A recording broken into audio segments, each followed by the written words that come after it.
大家早安，我是米娜。我今天呢要去雄狮的团去苗栗，上了火车站人超级多的，买了咖啡。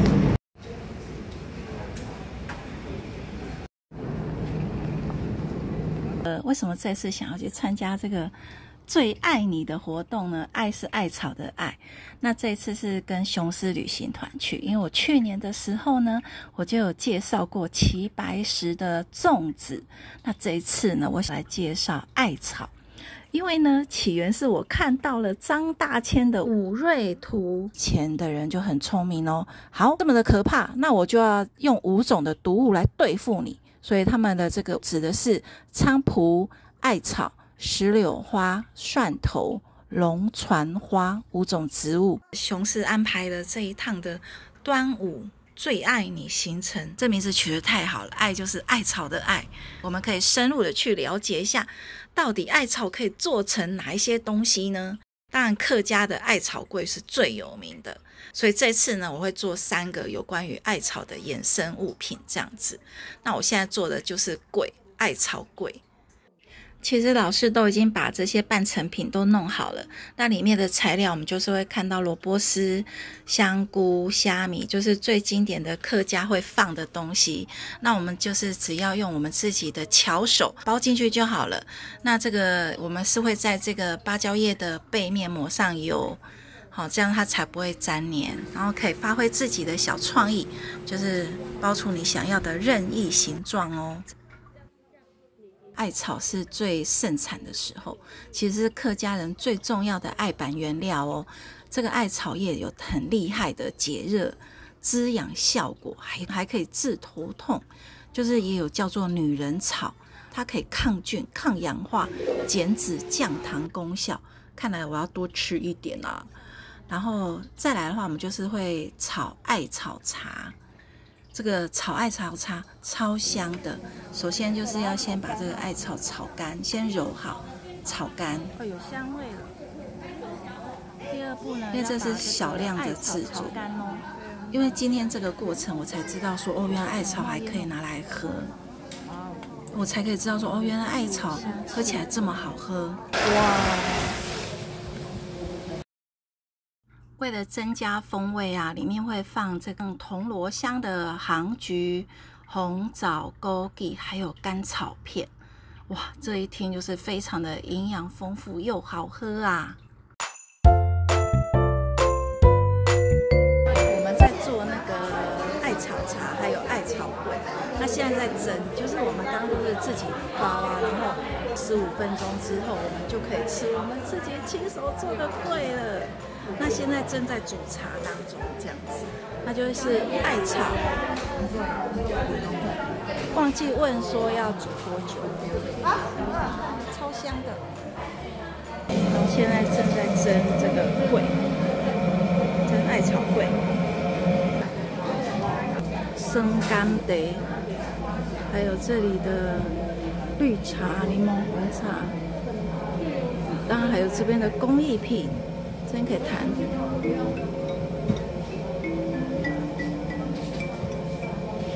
我们3组的艾草茶都已经做好了哦，现在要教各位怎么选艾草茶。台湾黑熊。现在这个呢是已经失传的艾灸手艺哦，其实会有一点点的小难度，但是我好像一下子就做好了耶，老师都说我实在太厉害了。那这个艾灸到底是什么？它原来是来自中国北方的一个治疗的方法哦。那以前在战国就是非常的盛行。那艾灸有很多的益处，就是说你可以补中益气，你可以消瘀散结。我们可以上白皮纸哦哈。你在做的时候，它是用这个叫做蒸笼，就是精华的这个艾草烧过的，叫做就是用一些技巧把它卷起来。什么是艾灸？艾灸就是在你的这个人体的穴位那一边，或是你不舒服的那个地方啊，你就是让它加热，让它点燃加热。那你就是小心，你不要太接近皮肤。你可以就是通你的经络，补中益气。那你这个你可以保健防病。在使用的时候，最好就是给那个中医师用。那你自己用的时候，你可以稍微体验一下，主要就是要了解一下这个传统的这个技艺。所以这次的体验啊，是真的是非常难得的，可以看到这种失传的手艺。这个已经是公元前400年前流传到现在哦。第一位艾灸的专家呢，叫做扁鹊。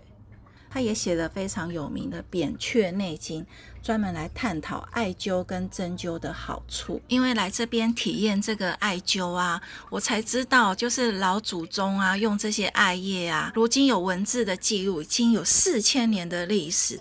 哇，我都起鸡皮疙瘩了。所以真的是家里有老小的就是真的有机会一定要来体验一下哦。不过这个活动就是大概是只有在端午节的这个前面才会有这样子，所以真的是一个非常难得的一个体验。好了，我做好了，然后还可以捏成像蜡烛的这个形状。那你前面就是把它捏起来，捏成尖尖的，那就是很像那个蜡烛的烛芯，你比较好点燃这样子。我相信一定很香吧，纯天然的。到了午餐时刻了，这些都是在地的小农食材哦。特色餐里面非常的丰富，绝对让各位吃到饱来，请各位真的上桌趴下去，哇，认得出来自己是哪一个吗？好，要好好的享用这一切了。我把它拿到这个稻田当中拍照，真是太美了。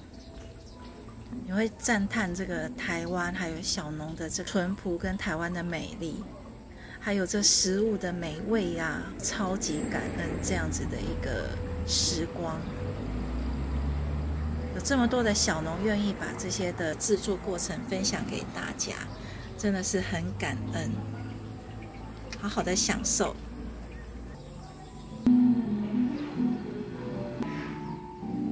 午餐实在非常的丰富，其中有一个是客家咸猪肉粽，到底是什么呢？哇，实在很丰富哎。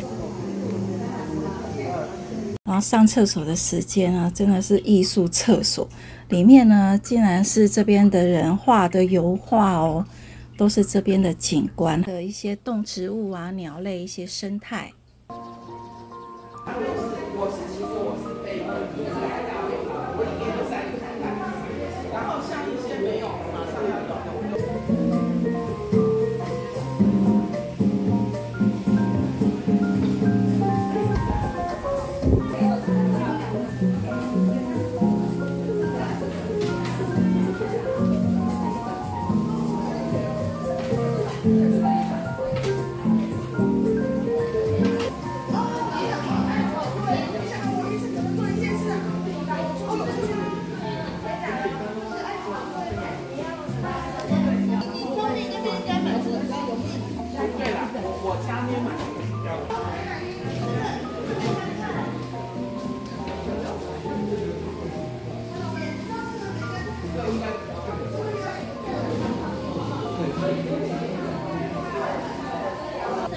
而且有蒸过，我们有蒸过，所以味道不一样。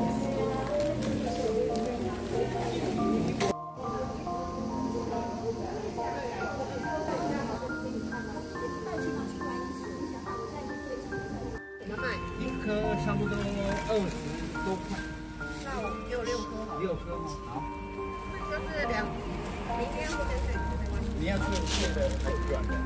好了，今天已经分享完艾草跟张大千的画作哦，期待大家能够好好的支持农民哦，爱护我们美妙的文化。我们下次见哦，拜拜。